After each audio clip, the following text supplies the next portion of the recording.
Hey there, Tian here again, and I want to talk to you about ab exercises, right? How to get lean abs. So I'm going to come over here, set this here a little bit because we saw some stability ball out. Okay, so what I want to talk about is how to get lean abs and why don't we do any ab exercise in our facility, in your boot camp. You're working out and you're like, I haven't realized, we haven't done crunches, we haven't done sit-ups, we haven't done side bends, we haven't done, your traditional ab exercises, okay?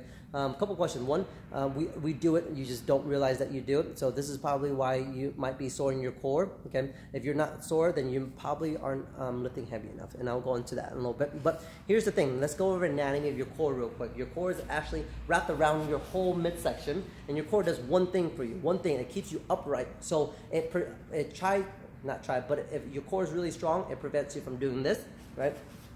Here, or here, okay? Or lateral, side to side, okay? I'll give you an example. If you have a child or see a child that sits at the desk like this, right? Or walking around like this, what do you say? You say, hey, posture up, stand straight, okay? So what helps that your core right here and here, right? It gets tighter and stronger, it holds everything up. That's the reason for your core and for what we want to do. Other reasons differently, but what we want to do, we want to make sure your abs are tight and then keep your body upright, okay? Number two, did you know that you cannot target where you want to burn fat?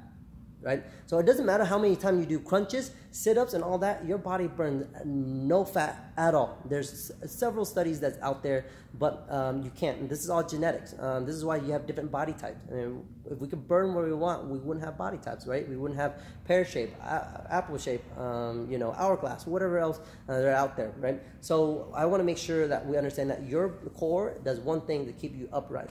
Okay, so how do we work your core? Very simple. When we get into a plank, right? Into a plank. So a plank is when you're on the ground and you're pretty much, just in this position, but on the ground.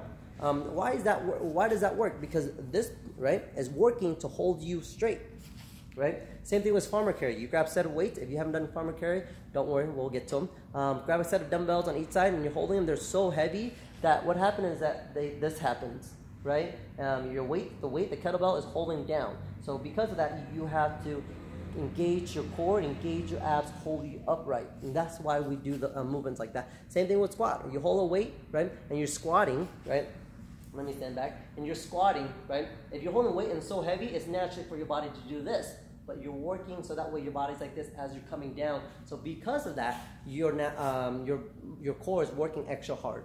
Okay, doing sit-ups, right? One, it doesn't burn any fat around that, and number two is actually not getting your abs any stronger. It gets stronger with very little, a little of that, right? So this is why we don't do ab exercises, your traditional ab exercises outside that you do outside or see outside in our facility. Okay, your abs does actually, one thing, but it does four things to keep your body upright. Anti-flexion, right? That means that anti means against flexion. Okay. Anti-extension, back, okay, lateral flexion, it doesn't want to do this, okay, and rotating, okay. You can rotate to your hips, but you can't rotate through your core, doesn't like that, okay. And so a lot of movements that we do here is for that, planking, T-Rex, rip trainer, right, all that, anytime that we have one weight on one side and not the other side, that definitely work your abs as well. Okay, what you want to do if you want to tone up your midsection, nutrition is key. Nutrition is key. Nutrition is key. All right. So the way it works is that nutrition is number one, strength training is number two. If you did both of that really well, then cardio is number three. Most of the time, people do cardio first, and then ab exercise, and then diets, and then weightlifting if they ever got to that. Okay, this is why most people don't get results. Okay, so now that you know better, now you can focus your time and energy into what works. Okay, if you have any question, please reach out to us. Come to our nutrition workshop. That allows you to learn more about nutrition to lean out your midsection. All right, I'll talk to you soon. Have a good one.